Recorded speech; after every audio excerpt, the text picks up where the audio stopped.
भीकमपुर नाम का एक राज्य था जहाँ के राजा भानु प्रताप थे। राजा बहुत ही दयालु थे। राज्य में सभी लोग खुशी खुशी जीवन बिता रहे थे। राजा के दरबार में एक से बढ़कर एक बुद्धिमान सलाहकार थे। उनमें से एक था हरदयाल, जो राजा का खास सलाहकार था। उसकी बुद्धिमानी के लिए राजा उसकी हर जगह प्रशंसा किया करते थे। हरदयाल की ख्याति अब दूर दूर तक फैलने लगी। लेकिन ऐसा देखकर राज्य के सभी मंत्री और महामंत्री उससे ईर्ष्या करने लगे और वो हमेशा हरदयाल को राजा के सामने नीचा दिखाने का प्रयास करने लगे। एक बार महाराज भानु प्रताप राज्य में घूमने के लिए निकले।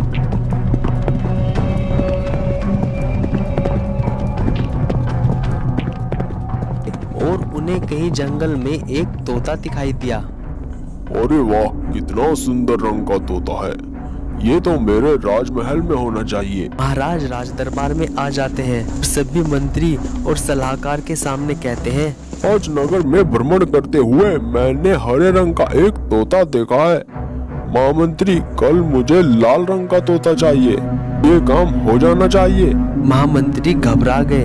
भला लाल रंग का तोता वो कैसे देते? महाराज, तोता तो हरे रंग का ही होता है, लाल रंग का नहीं। महाराज, आगे से जबान मत चलाओ महामंत्री।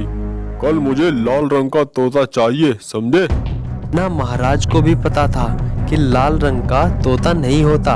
राजा तो बस ये देखना चाहते थे कि उनके राज दरबार में कोई हरदयाल से बुद्धिमान भी है या नहीं।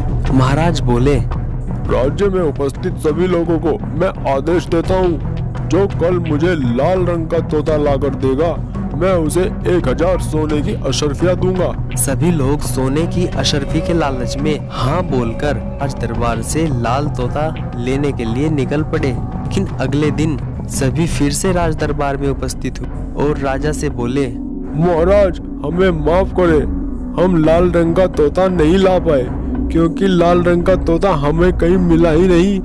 तुम सब किसी काम के नहीं हो, ये काम तो हरदयाल ही कर सकता है। राजा हरदयाल की बुद्धि की भी परीक्षा लेना चाहते थे। हरदयाल, क्या तुम हमारे लिए लाल रंग का तोता ला सकते हो?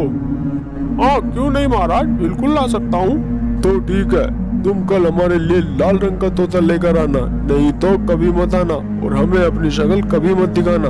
ठीक है महाराज, जैसे आपकी आज्ञा। हरदयाल अगले दिन खाली हाथ फिर राज दरबार में पहुंचता है। हरदयाल, तुम भी खाली हाथ वापस आ गए? नहीं नहीं महाराज, लाल रंग का तोता तो मुझे मिल गया है, लेकिन उसकी 2 शर्त है। महाराज ने कहा, क्या शर्त है, बताओ। महाराज, जिस आदमी के पास वो लाल रंग का तोता है, उसने कहा है कि जिसे लाल रंग का तोता चाहिए उसे खुद हमारे पास आना पड़ेगा। बस इतनी सी बात, हम खुद उसके पास लाल रंग का तोता लेने के लिए चलेंगे। महाराज, लेकिन दूसरी शर्त तो सुन लीजिए। हाँ हाँ, बताओ।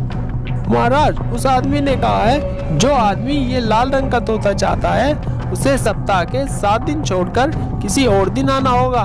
महाराज समझ गए कि ये सब हरदयाल की बुद्धिमानी का कमाल है, वरना सप्ताह में 7 दिन के अलावा 8 दिन भला कौन सा हो सकता है। महाराज हरदयाल की बुद्धिमानी से बहुत प्रसन्न हुए और उसकी खूब प्रशंसा की और उसे खूब सारी अशर्फियाँ इनाम में दी। तो दोस्तों, कभी किसी से ईर्ष्या नहीं करनी चाहिए, बल्कि अपनी मेहनत पर ध्यान देना चाहिए। दोस्तों, अगर आपको ये कहानी जरा सी भी अच्छी लगी तो प्लीज चैनल को सब्सक्राइब करें और हमें सपोर्ट जरूर करें।